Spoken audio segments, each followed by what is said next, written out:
Hey there, welcome back to the channel. Today on C# and Sensors, we're going to take a look at how easy it is to get the ambient light in a room using something like this. This is a VEML7700 ambient light sensor. Let's get to it. For this demo, I'm just going to be using the Yoshi Pi, which is a Raspberry Pi Zero on some custom hardware that just makes it easier to get to a lot of these pins. I'll put a link down in the description for that. We'll need a simple breadboard, and then this VEML7700 sensor. So this is an I2C sensor, so we need power, ground, and the two data lines, clock and data. Power and ground, we're going to use 3.3 to power this. Clock and data, just by convention myself, I use yellow for clock. All of the wiring that's required. Let's go take a look at the code.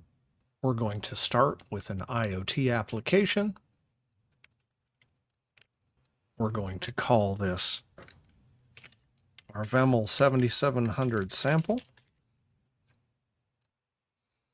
This automatically creates for us our application and our display service. So we'll open up the application. You can see this already derives from the Yoshi Pi app, so that gives us access to the hardware. We're going to add a NuGet package. So all we have to do is browse for the VEML7700. Meadow Foundation already has a driver for this. We'll define our sensor. We'll leave the display service creation in. Here, we'll just use the hardware. We've got it connected to the microbus pins, and we're using the I2C bus off of those pins.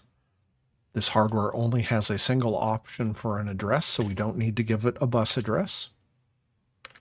And then every time it changes, we want to call an event handler. Once we've hooked up that handler, we'll tell the sensor to start updating. And I want it to update once a second. Let's actually make this a little bit bigger.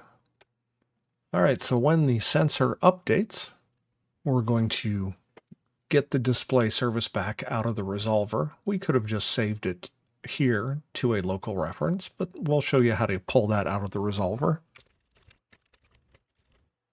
And then our text that we want to show in that service.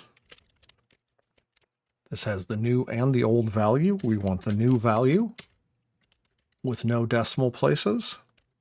And then we're going to send that to the display. We don't need a run because we're doing this all event-based. And there we have it. That's our entire application. I'll build this. I'll plug in the hardware, get it booted. And I'll change over to a terminal. The first thing I'm going to do is SSH into the device. I'm going to change over to the Yoshi Pi folder. The name of the folder doesn't matter. It's just the one that I'm using. And I'll change over here. This is our output folder from our build. I'm going to use SCP, which is just basically a remote copy over SSH. I'm going to copy all of the files in the output folder into this same folder.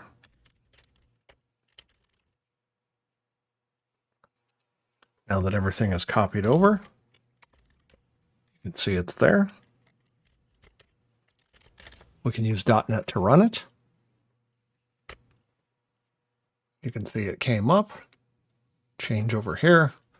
So this is our current light reading. If I put my finger over it to block it, it goes way down, comes back up. If I use, say, the flashlight on my phone to give it a lot of brightness, you can see it comes back up. And that's how easy it is to integrate ambient light into your application. That's all I've got for you today. Thanks for watching.